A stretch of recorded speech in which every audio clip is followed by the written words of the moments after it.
Hello everyone, you're about to hear a short synopsis of the film, Enemies. Enjoy. Tim works as a courier in the evenings. Or rather, tries to work. He's constantly being hunted by hooligan Rubio and his buddies. Just now, the guy almost got hit by a car. Well, at least he managed to escape his pursuers. However, it's too early to relax. Rubio won't let him go that easily. Tim lives with his mother, sister, and grandfather, who has Alzheimer's. Timo dropped the old man off at the hospital and went to work at the store. There, he caught sight of a girl. While working at the checkout, she suddenly wished him a happy birthday. It turns out Raquel is his sister Lola's girlfriend. And she gave her brother this little gift. Every evening trip is a challenge for Tim. And today, the poor guy is out of luck. He finally fell into the clutches of Rubio's gang. They intend to take all his money. Timo clenched his fists, but this only made the thug laugh. He punched the worker in the stomach just as the police pulled up. "You okay, kid?" Yeah, I'm alive. You, sure? Rubio helped his victim up and promised he'd get him again. Returning home, Timo heard his grandfather playing happy birthday music outside. His family and neighbors had thrown the kid a surprise. They gave the birthday boy the scooter he'd always dreamed of. Mom. It was his grandfather's idea. Timo was also officially introduced to the beautiful Raquel. They started dating that same week. Another evening was going great until Rubio and his buddies approached the couple in the parking lot. The scoundrel started harassing Raquel. Timo stood up for her and got punched in the face. The thug also raised his hand at Raquel. Who the hell is this jerk? "Tell her, tough guy. Go ahead, tell her. He's scared to death, his childhood friend, the..." Rubio grabbed the girl by the throat, and Timo remained rooted to the spot. The bully threw Raquel aside and made the boy hop on one leg. Quote, Now you're going to give me the keys and all the money you have. Don't. "Give him anything, don't do this." Quote. Rubio took Raquel's purse and emptied its contents onto it. Meanwhile, Timo obediently handed over the keys to his bike. Raquel couldn't believe her eyes. She took the purse and ran off. Timo hopped on his leg a little more and received a powerful punch to the jaw. Rubio, overjoyed by his spoils, sped away from the parking lot on a brand new scooter. As if that weren't enough, the bullies recorded the abuse on camera and posted it online. After this incident, the humiliated Timo stopped even leaving his room. Finally, his mother managed to persuade him to sit down at the dinner table and have a little meal with the family. Lola immediately called the police. Quote, I want to file a report. Quote, "Mind your own business." Lola was tired of her mother coddling this weakling, who wouldn't even stand up for himself. He'd chosen to be a victim. A family argument had caused his grandfather to have a seizure. Timo pulled himself together and went outside, much to his mother's delight. But Raquel wouldn't even look at him. She's already dating someone else. Whatever the case, life must go on.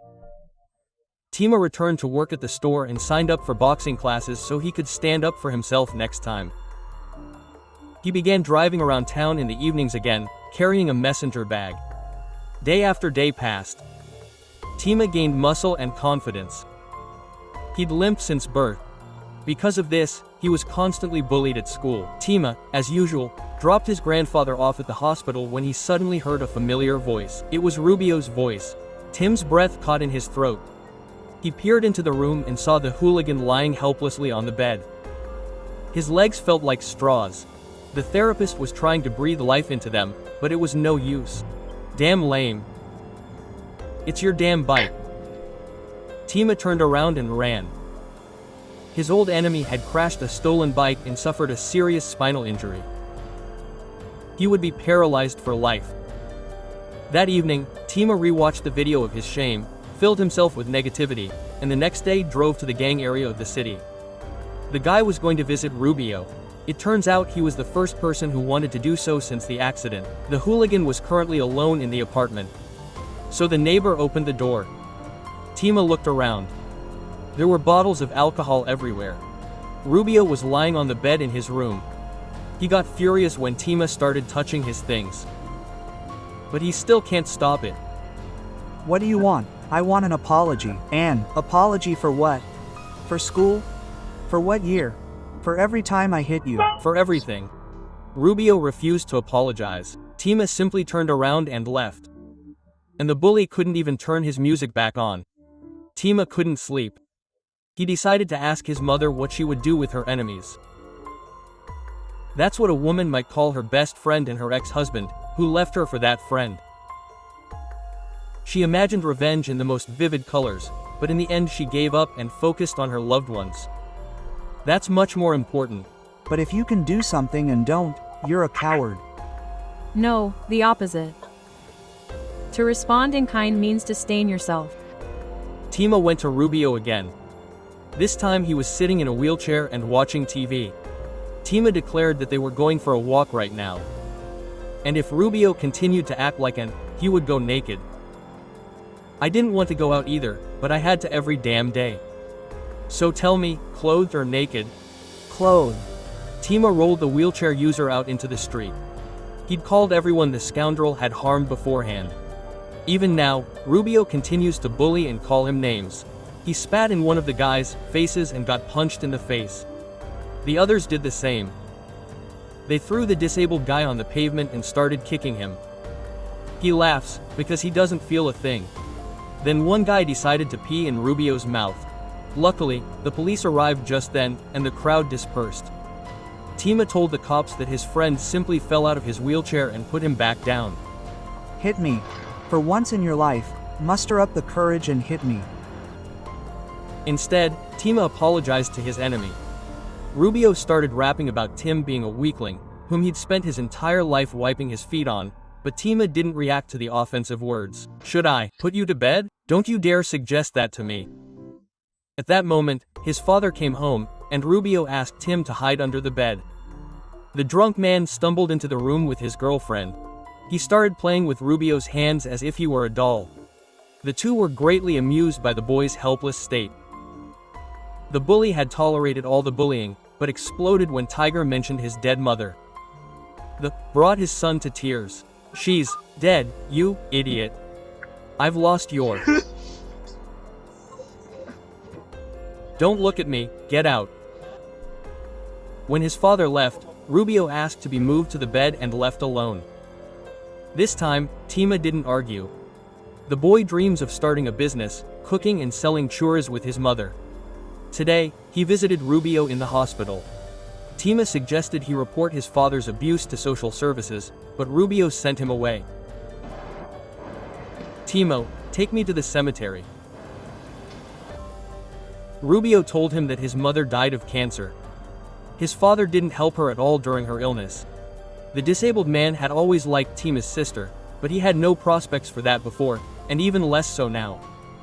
Rubio wanted to be alone with his mother's ashes. But he rummages through the hooligan Timo's personal belongings without shame. He found song lyrics in a notebook. They shared a hobby, rapping. Timo began beatboxing so Rubio could read his lyrics about his miserable life with his father, a tyrant, a drug addict, and a criminal. Mom was everything to him. I've lost faith. Without sleep, I can't dream anything. Without my mother, I can't become what she wanted. Timo taught his friend to say the word, please, and right now he's taking him home. After all, Rubio likes his sister. Only cowards take revenge like that. You're a damn coward. Calm down, baby. The mother was shocked to see her son's abuser on the doorstep, but she still laid the table on him. The woman began feeding the guest with a fork. Lola came home, called Rubio and tried to understand what was going on. This jerk had been tormenting Tim since he was 9. Having calmed down, Lola finally sat down at the table. You look good. You. Sorry. Nothing. Timo tried to explain. He cares about Rubio because Rubio has suffered much more than he has. The boy hasn't been angry at the bully for a long time. Rubio talked a friend into stealing his father's van. However, Timo forgot to buckle him in, and Rubio hit his head on the dashboard. You just stole a car. You're just like me, the bully gloats. The friends came to the lake. Timo often fantasizes about opening a kiosk with churras, and his mother won't have to work as a cleaner anymore. That evening, Timo brought a friend to a nightclub. One girl even paid attention to him. Overall, Rubio had a great day. However, that evening, a tiger attacked him and started slapping him in the face. It even covered his son's mouth and nose to find out where the van was. Timo told him where the car was, and the tiger told him to get lost. Quote, Don't worry. Go, quote. Timo reluctantly trudged home. The next day, he didn't find Rubio in the hospital. The boy understood everything and ran to his house as fast as he could. Timo burst into the apartment and found his friend lying unconscious on the floor. A torn urine collector lay nearby. He laid Rubio on the bed, undressed him, and began carefully wiping him with a sponge. Quote, Go away, he'll be back soon.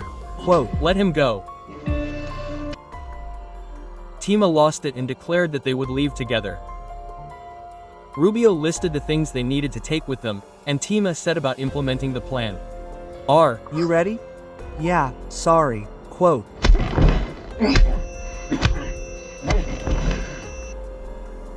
Timo beat his friend until he passed out. Then he knocked on the neighbor's door and showed her the beaten boy. The police arrived before the tiger. There was no doubt in anyone's mind that he was the one who did it. The neighbors applauded as the scoundrel was bundled into a police car.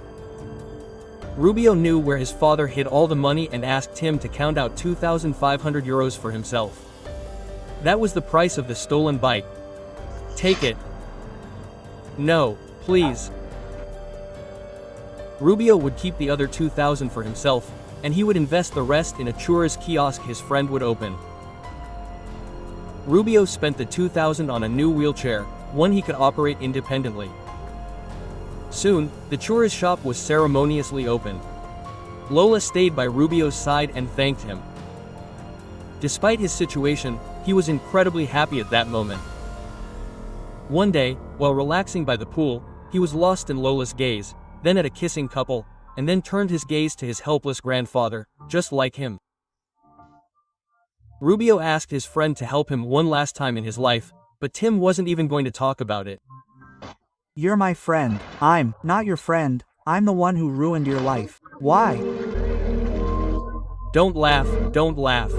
You Really don't understand. One day, Lola gave her brother a message from Rubio. I'm sorry for everything and goodbye. Timo immediately rushed to the hospital. His friend was nowhere to be found.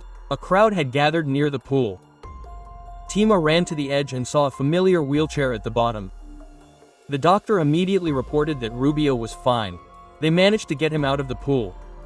In the hospital room, the guy admitted that he wasn't going to stop there. The next day, Timo was deep in thought. He visited Rubio again and put him in his father's van. It seemed the guy finally decided to fulfill his friend's request and brought him to the lake. He carefully took Rubio out of the car and rolled him to the water.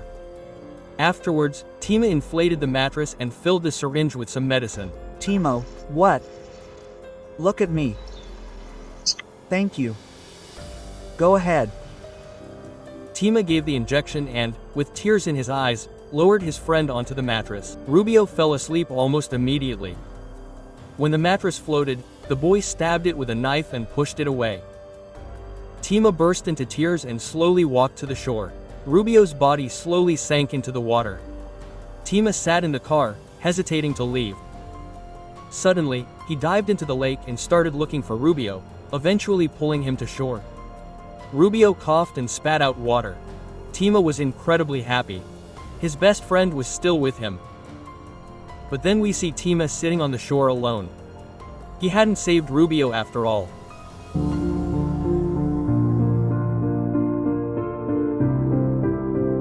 He